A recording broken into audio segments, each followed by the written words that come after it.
శ్రీ దుర్గాయై నమః. 4వ అధ్యాయము మధ్యమ చరితము. ఇంద్రాది దేవతలు దుర్గామాతను స్తుతించుట. మహిషుడు పతనమగుటతో రాక్షస సైన్యమున ఆహాకారములు పుట్టెను. దుర్గాదేవిని గూర్చి దివ్య మహర్షులతో పాటుగా దేవతలందరూ మిక్కిలి సంతోషించి ఆమెను స్తుతించిరి. గంధర్వజాతి నాయకులు గానము చేసిరి, అప్సర స్త్రీలు నాట్యము చేసిరి.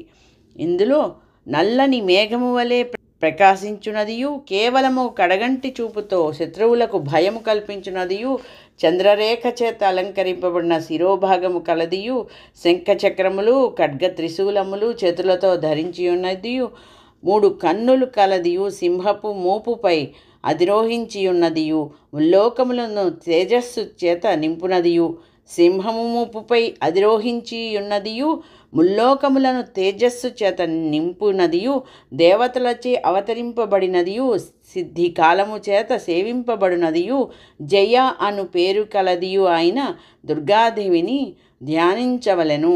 అమ్మవారు ఈ విధముగా ఉన్నారు. కోటి సూర్య ప్రభాభాసమాన అయినను కాళీ అవతారమున కాళీ మేఘము వలె ప్రకాశించును. భక్తుల ఎడ కడగంటి చూపుతో కరుణరసమును కురిపించును. అదే చూపుతో శత్రువులకు భయమును కూడా కల్పించును. ముల్లోకములకు లోకత్వ స్థితి కల్పించి సజీవమరింపగల మహత్యము ఆమెదే. ఆమె చూపు లేనివాడు లోకములు లోకత్వమును కోల్పోయి జడములగును. ఆమెకు గల జయాఖ్య అర్థవంతమైనది. ఆమెను తలచినా చాలును, జయ తలామాలకమగును.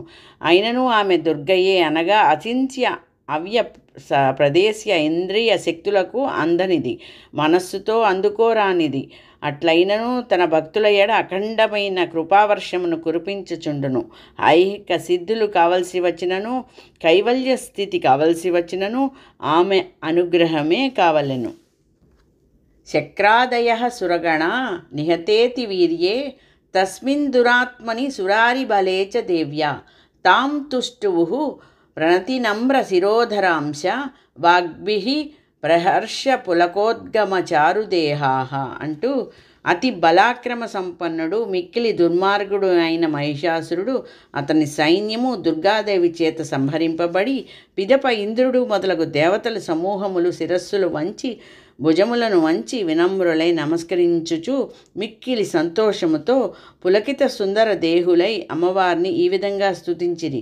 సమస్తమైన దేవతల సమూహము యొక్క శక్తి స్వరూపము గల ఏ అమ్మవారి ఆత్మశక్తి చేత ఈ జగత్తంతయును వ్యాపించియున్నదో అట్టి సమస్త దేవతల చేతను మహర్షుల చేతను పూజింపదగిన జగన్మాతకు భక్తితో నమస్కరిస్తున్నాను.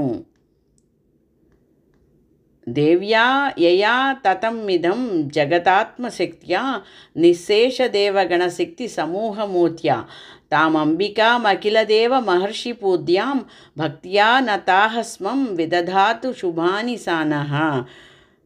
అంటే అట్టి సమస్త దేవతలను మహర్షుల చేతను పూజింపదగిన జగన్మాతకు భక్తితో నమస్కరించుచున్నాము.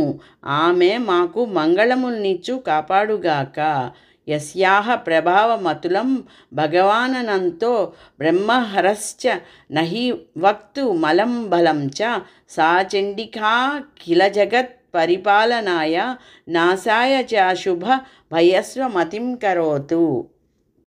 అంటే సాటిలేని ఎవరి ప్రభావమును బలమును వివరించి చెప్పుటకు ఆదిశేషునకు గాని బ్రహ్మదేవునకు గాని శివునకు గాని సాధ్యము కాదో అట్టి జగదంబయకు చండికాదేవి సర్వ జగత్తును పోషించుటకును అట్లే ఆ అమంగళ భయమును హరించుట కొరకును తన బుద్ధి సిద్ధము చేయుగాక, అంటే సంకల్పించునుగాక అని చెప్తున్నారు. పుణ్యాత్ముల భవనమునందు ఏ దేవతవగు నీవు స్వయముగా లక్ష్మిగా వెలసుల్లుదువో, పాపాత్ముల గృహములలో దారిద్ర్య రూపమునందువో, పూతాత్ములకు వారి హృదయములందు చైతన్యవంతమగు బుద్ధి రూపమును, సత్పురుషుల హృదయములందు శ్రద్ధారూపమును, సద్వంశమున పుట్టిన వాని హృదయమునందు లజ్జారూపిణియకు ప్రకాశించునట్టు తల్లి నిన్ను నమస్కారములతో పూజించుచున్నాను. యా శ్రియా స్వయం సకృతినాం భువనేశ్వలక్ష్మిః ప్రాపాత్మనాం కృతదియాం హృదయేషు బుద్ధిః శ్రద్ధా సతాం కులజన ప్రభవస్య లజ్జా తాం త్వాం నతాహస్మ పరిపాలయ దేవి విశ్వం అంటూ అమ్మవారిని ఈ విధంగా వేడుకుంటున్నారు. ఓ జనని, ఈ విశ్వమంతయును కాపాడుము. అమ్మవారు అన్ని రూపములలోనూ నుండును. ఆమె కానిది ఏదియును ఏర్పటను లేదని తాత్పర్యము. అనగా అస్తిత్వకు లక్షణము కాని లక్షణము. అస్తిత్వము అనేది ఆమెకు లక్షణము కాని లక్షణము. ఈ విశ్వమందలి సకల వస్తువుల వస్తుత్వ ధర్మములన్నీ ఆమెయే. యా దేవీ సర్వభూతేషు. దేవీ, నీ రూపమును ఏమని వర్ణింతుము? ఏలైనా అది మనస్సుకు అందనిది కదా. మహారాక్షసుల వినాశనమునకు సంబంధించిన యుద్ధములందు నీ అనివార్యమగు పరాక్రమమును ఏమని వర్ణింతుము? రాక్షసుల తోడి యుద్ధమందలి నీ లీలలను ఏమని వర్ణింపగలను? రాక్షసులు మున్నగు సమస్త ప్రాణకోటి ఎందు గల నీ విలక్షణ వ్యక్తిత్వమును ఏమని వర్ణింతుము? కిం చాపవేషు చరితాని తవాద్భుతాన్ని సర్వేషు దేవ్యా సురదేవ గణాదికేషు. అంటే అమ్మా, సమస్తములైన అమ్మా, నీవు సమస్త జగత్తంతునకు కారణమైన దానవు. త్రిగుణములలో కూడియున్నను తత్సంబంధ రాగద్వేషాది దోషములతో కూడిన మానవ మాతృల చేతను హరిహర బ్రహ్మాది దేవతాగణముల చేతను నీవు తెలియబడవు సుమి. సమస్త జగత్తుకు ఆశ్రయమైన దానవు. ఆ అశేషమైన విశ్వమంతయును నీ నుండి ఏర్పడిన ఒక భాగము మాత్రమే. నీవు మూల ప్రకృతివి. మిక్కిలి శ్రేష్టమైన దానవు. పేరుపరచుటకు శక్యము కాని దానవు. ఆసీమితవు కదా. అంటే హేతుస్సమస్త జగతాం త్రిగుణాపి దోషైః సే నర్నజ్ఞాయసే హరిహరాది విరప్యపార సర్వాశ్రయాఖిలమిదం జగదంశభూత అవ్యాకృతా హి పరమా ప్రకృతిస్త్వమాద్య.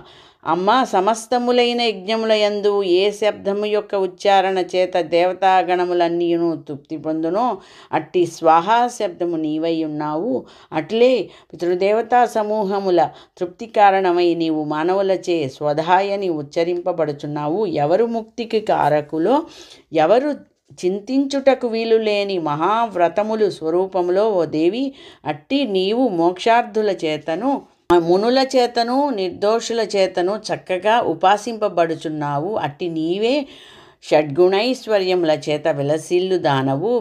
మీదు మిక్కిలి శ్రేష్టమైన దానవు. మంత్రస్వరూపిణివి నీవే అయ్యున్నావు గదా. స్వాహాసివై పితృగణస్య చ తృప్తిహేతు రశ్చార్యసే త్వమత ఏవ జనైః స్వదాచ. అంటే పితృదేవతలు తలుచుకుని కూడా చదువుకోవచ్చుట అమ్మవారిని, తప్పులేదు. జగన్మాత, నీవు శబ్ద బ్రహ్మస్వరూపిణివి. మిక్కిలి స్వచ్ఛమైన శబ్దములు గల ఋగ్యజుర్మంత్రములను ఉచ్చైస్వరమున ఏకారాదులచే గానము చేయబడు ఓంకారాదులచే గానము చేయబడు శ్రవణ పేయము గల పదములతో పఠింపబడు సామవేద మంత్రములకును అలవాలమైన జగన్మాత, నీవు శబ్ద బ్రహ్మస్వరూపిణివి. మిక్కిలి స్వచ్ఛమైన శబ్దములు గల ఋగ్యజుర్ మంత్రములకును ఉచ్చైస్వరమున ఓంకారాదులచే గానము చేయబడు శ్రవణపేయములగు పదములతో పఠింపబడు సామవేద మంత్రములకును ఆలవాలమైనట్టి దానివి. ఓ దేవి, నీవు వేదత్రయ స్వరూపిణివి. షడ్గుణైశ్వర్య సమేతయైన భగవతివి. సంసార సంబంధమగు అస్తిత్వమునకై కృషి గోరక్ష వాణిజ్యాది వృత్తుల స్వరూపమునకటమైన దానవు. సర్వ ప్రపంచమునకు సంబంధించిన తీవ్రమైన వేదనలను నశింపచేయు తల్లివి నీవే. మోక్షార్థిభి మునిభిరస్త సమస్త దోషైః విర్విద్యాసి సా భగవతి పరమాహి దేవి. శబ్దాత్మిక సువిమలర్గ్య జుషాం నిదానం ఉద్గీధరమ్య పదపాటవచ సామ్నాం. దేవీత్రయీ భగవతి భవభావనాయ వార్తాచ సర్వజగతాం పరిమాప్తిహంతి. అంటే గోరక్ష వాణిజ్యాది వృత్తుల స్వరూపమున ప్రకటమైన దానవు. సర్వ ప్రపంచమునకు సంబంధించిన తీవ్రమైన వేదనలను నశింపచేయు తల్లివి నీవే. ఓ అమ్మ, సమస్త శాస్త్రముల సారభూతమగు జ్ఞానమును కలిగించునట్టి మేధాశక్తివి నీవే. ఆ తర్వాత తరించుటకు శక్యము కాని సంసార సముద్రమునకు నౌకవయ్యును నిర్లిప్తమైన దానవు. తరించుటకు శక్యము కాని సంసార సముద్రమునకు నౌకవై నిర్లిప్తమైన దానవు. అంతేకాక అగమ్యమైన దానవు. కైటభుని శత్రువగు విష్ణు భగవానుని హృదయమే నివాసి అయిన లక్ష్మీదేవివి నీవే. శ్రీకైటభారి హృదయైక కృతాధివాస గౌరీ త్వమేవ శశిమౌళిక కృత ప్రతిష్ఠ. విష్ణు భగవానుని హృదయమే నివాసమైన లక్ష్మీదేవివి నీవే. చంద్రశేఖరుడగు శివదేవుని ప్రతిష్టాస్థానముగా చేసుకొని పార్వతీదేవివి నీవే అయ్యావు. లేత చిరునవ్వుతో ప్రకాశించుచున్నదియు స్వచ్ఛమైనదియు నిండు జాబిల్లి రూపమును అనుకరించుచున్నదియును చొక్కపు బంగారమును పోలిన కాంతితో ఆకర్షించుచున్నదియు మిక్కిలి ఆశ్చర్యమును కొలుపుచున్నట్టియుదును కోపము చేత ఆక్రమింపబడినది అయిన అమ్మవారి ముఖమును మహిషాసురుడు సాహసించి చూసెను. ఆవిడ ముఖాన్ని సాహసించి చూశాట. అద్భుత ప్రహృత మాత్తరుషా తదాపి వక్తం విలోక్య సహసా మహిషాసురేణ దృష్ట్వాతు దేవి కుపితం భృకుటీకరాలం ఉద్యశ్చ శాంక సదృశ్య చవియన్న సద్యః. అమ్మ కనుబొమలు ముడిపెట్టుట వలన భయంకరముగా మారిపోయి మితిమీరిన క్రోధముతో నిండిపోయిన నీ ముఖము ఉదయించుచున్న చంద్రుని వలె అరుణిమతో ప్రకాశించుచున్నది. అట్టి నీ ముఖమును చూచియు మహిషుడు తక్షణమే ప్రాణములు వదలకపోవుట మిక్కిలి విచిత్రము. కోపగించియున్న యమధర్మరాజు యొక్క దర్శనముతో ఎవరు మాత్రము జీవింపగలరు? జీవించుట అసాధ్యమని తాత్పర్యము. దేవి, నీవు మిక్కిలి శ్రేష్టమైన దానవు. లోక కళ్యాణము కొరకు అనుగ్రహింపుము. నీవు కోపించిన ఎడల కులములన్నీయును నాశనము చేయుదువు. ఆ విషయం ఇప్పుడే తెలిసినది. యుద్ధభూమికి కొనిరాబడిన మహిషాసురుని యొక్క ఈ మహాసైన్యం అంతయును నశించిపోయినది కదా.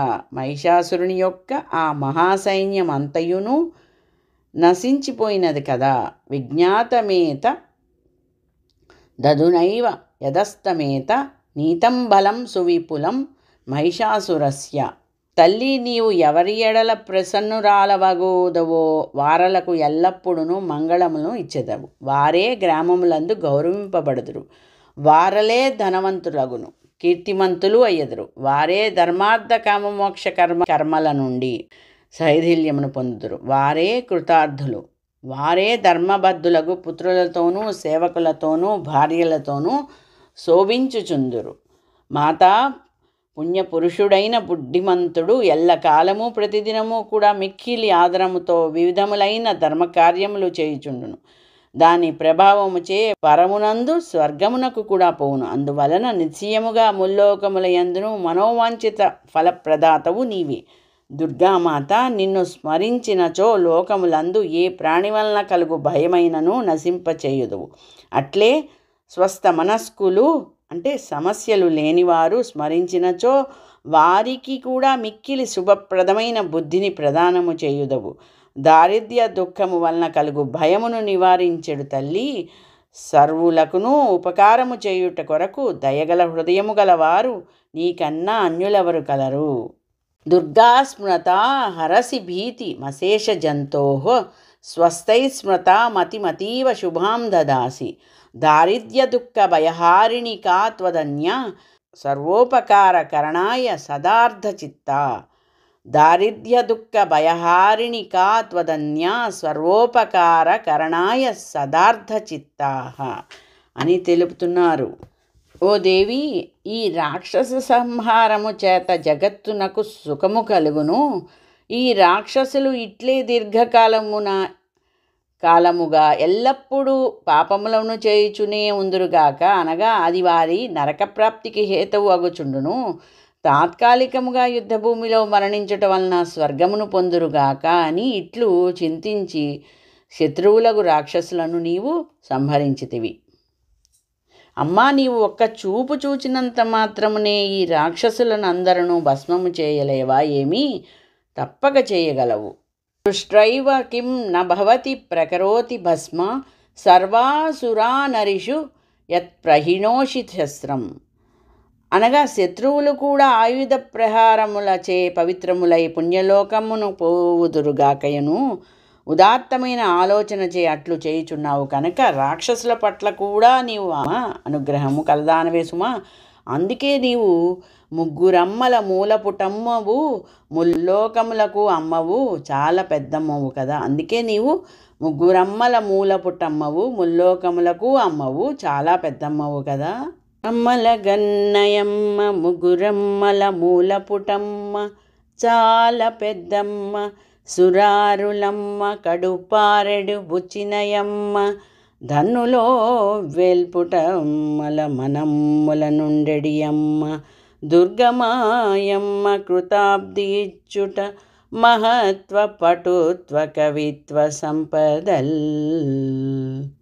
ఈ లోకములో పోతన గారు రచించిన ఈ శ్లోకము అమ్మవారి బీజాక్షరములతో సమానము. బీజాక్షరములే మనకి ప్రసాదించారు పోతన గారు ఈ పద్య రూపంలో.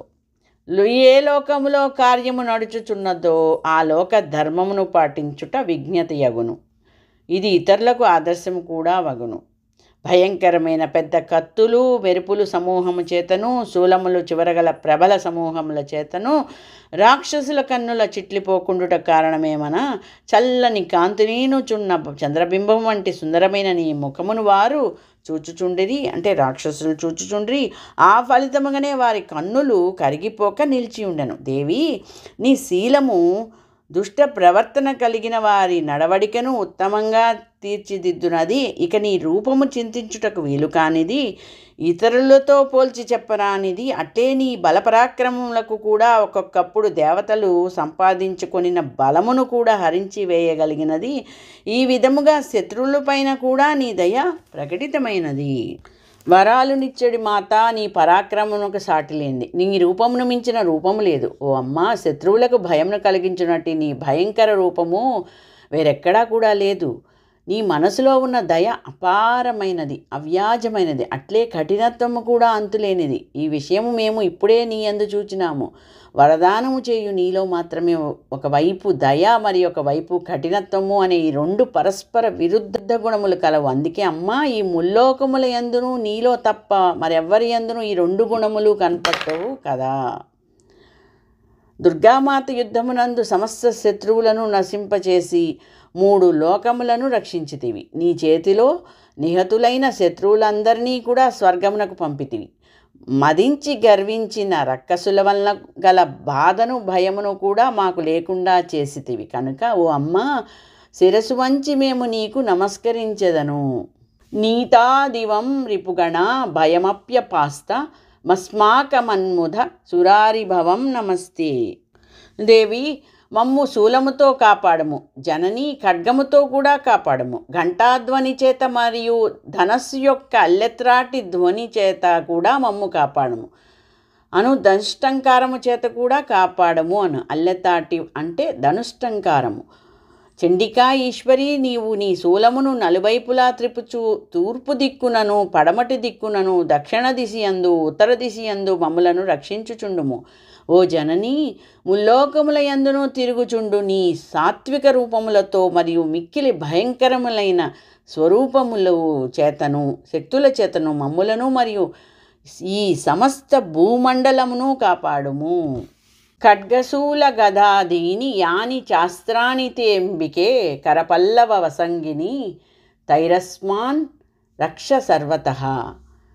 అంటే జగత్తును అంబికామాత చిగురుల వంటి సుకుమారములైన నీ చేతులతో ధరించి ఉండు ఖడ్గము, శూలము, గద మొదలగు ఆయుధముల చేత కూడా మమ్ము అన్ని వైపుల నుండి రక్షింపుము అని ఈ విధంగా దేవతలు అమ్మవారిని స్తుతించిరి. అనంతరము మేధా ఋషి సురద మహారాజుతో ఇట్లు పలికెను. జగత్తును పోషించే అమ్మవారు దేవతల చేత ఈ విధంగా స్తుతింపబడినది. అనంతరము నందనమును తోటలో పూచిన పువ్వుల చేతను సుగంధమయములగు మైపూతల చేతను దుర్గామాతను దేవతలు పూజించిరి. దేవతలందరూ భక్తితో దివ్యములైన ధూపములను సమర్పించి తలలు వంచి నమస్కరించి అమ్మవారిని పూజించిరి. అప్పుడు ఆమె ప్రసన్న వదనయ్యై దేవతలందరినీ ఉద్దేశించి ఇట్లు పలికిరి: దేవతలారా, మీరందరూ మీకు ఇష్టమైన అభీష్టమును గురించి వరం కోరెదరుగాక. దేవతలందరూ సంతోషించి ఉత్సాహముతో ఇట్లు పలికిరి: అమ్మా, తాము సర్వమును చేసితిరి, కోరుకొనుటకు వేరే ఏ కొంచెమైనను మిగిలి ఉండలేదు తల్లి. మహేశ్వరి, ఒకవేళ నీవు మాకు వరమియ్యవలసి ఉన్నను కూడా అందుకు గాను మా శత్రువుకు మహిషాసురుని సంహరించితివి. కావున మాకు సర్వమును ఇచ్చినట్లయినది. ఇక నీవు చేయవలసినది మిగిలి ఉండలేదు. ఈ పవిత్రమైన ముఖము గల ఓ తల్లి, నీవు స్మరింపగా మాకు గల పరమ సంకటములను నశింపచేసితివి. నిన్ను స్మరింపగా మాకు గల పరమ సంకటములను నశింపచేసితివి. అట్లే ఓ మాత, ఈ స్తోత్రములచే ఏ మనుష్యుడు నిన్ను స్తుతించునో వానికిని ధనమును భార్యాపుత్రాదుల వంటి సంపదలను సమస్తమైన అభివృద్ధులతో ఐశ్వర్యములతో వృద్ధి పొందించుటకు కూడా నీవు మాయందు వలె వానియందును ఎల్లప్పుడూ ప్రసన్నురాలవగుదవు గాక. రాజా, ఈ విధముగా జగత్ కళ్యాణము కొరకును తమ కళ్యాణము కొరకును దేవతల చేత స్తుతింపబడి ప్రసన్నురాలైన భద్రకాళి అట్లే అగుగాక అని చెప్పుచు అంతర్హితురాలయ్యను. సురధరాజా, దేవతలు మేలు కోరినదై ముల్లోకములకు శ్రేయస్సు కోరినదై సకల దేవతల శరీరముల నుండి ఆ జగదములు ప్రాదుర్భవించినదో ఈ వివరమంతయును నీకు చెప్పి తిని. ఓ ఆ జగజ్జనని, దుర్మార్గులైన రాక్షసుల యొక్కయు శంభునిశుంభుల యొక్కయు సంహారము కొరకు పార్వతీదేవి దేహము నుండి ఎట్లు ఆవిర్భవించినదో అట్టి కథయును వినుము. దేవతలకు ఉపకారము చేయునదియు లోకములను రక్షించునదియు ఆ జగజ్జ ప్రకటమయ్యను. ఆ వృత్తాంతమంతయును ఉన్నట్లుగా నీకు తెలిపేదను, శ్రద్ధగా వినుము. గౌరీ దేహాస్తమద్భూత యాసత్యైక గుణాశ్రయ సాక్షాత్ సరస్వతీ ప్రోక్త శుంభాసుర నిబర్హణి అని ఇలా కృతిక రహస్యం వివరించినది. గౌరీ దేహము నుండి సరస్వతి ఆవిర్భవించినది. ఆమె సత్వగుణ ప్రధాన దేవత అయినను శంభునిశుంభులను రాక్షసులను సంహరించినది. శంభునిశుంభులలో ఎవరైనను వరింపుమని వారి దూతలు ఆమెను అడిగినప్పుడు ఆమె సమాధానము చెప్పిన తీరులో ఆమె యుక్తి వ్యక్తమైనది. గౌరీ దేహము నుండి ఉద్భవించిన ఆమె కౌశికి అని పిలువబడినది. కౌశికి ఆవిర్భవించిన పిదప పార్వతి నలుపువారుటిచే కాళీ అనబడినది. దేవతలకు ఉపకారము చేయునదియు లోకములను రక్షించునది అగు ఈ జగజ్జని ఎట్లు ప్రకటితమయ్యనో ఆ వృత్తాంతమంతయు ఉన్నది అని ఇది శ్రీ మార్కండేయ పురాణము సావర్ణిక మన్వంతరమందలి దేవీ మహాత్యమందు ఇంద్రాది దేవతలు దుర్గామాతను స్తుతించుట అనేది ఈ 4వ అధ్యాయములో మహాలక్ష్మి స్వరూపము కదా మధ్యమ చరితములో మనము ఈరోజు మనము అమ్మవారు కోటి సూర్య ప్రభాభాసమాన అయిన కాళీ అవతారమున కాలమేఘున వలె ప్రకాశించును, భక్తుల ఎడకడకంటి చూపుతో కరుణరసమును కురిపించును అని దుర్గామాతను స్తుతించుట ఇంద్రాది దేవతలు ఏ విధంగా అమ్మవారికి రెండు రకములైన అదే చూపుతో శత్రువులకు భయమును కూడా కల్పించునని ముల్లోకములకు లోకత్వ స్థితి కల్పించి సజీవ మండ్రింపగల మహత్యం ఆమెదే అని ఇందులో మనము మధ్యమ చరిత్రము 4వ అధ్యాయంలో ఇంద్రాది దేవతలు దుర్గామాతను స్తుతించిన విధమును తెలుసుకున్నాము కథారూపంలో. గురువులు అందించిన దానిని నేను కథారూపంలో మాత్రమే చదివి వినిపిస్తున్నాను. సర్వం శ్రీ జగదాంబికా చరణారవిందార్పణమస్తు. స్వస్తి.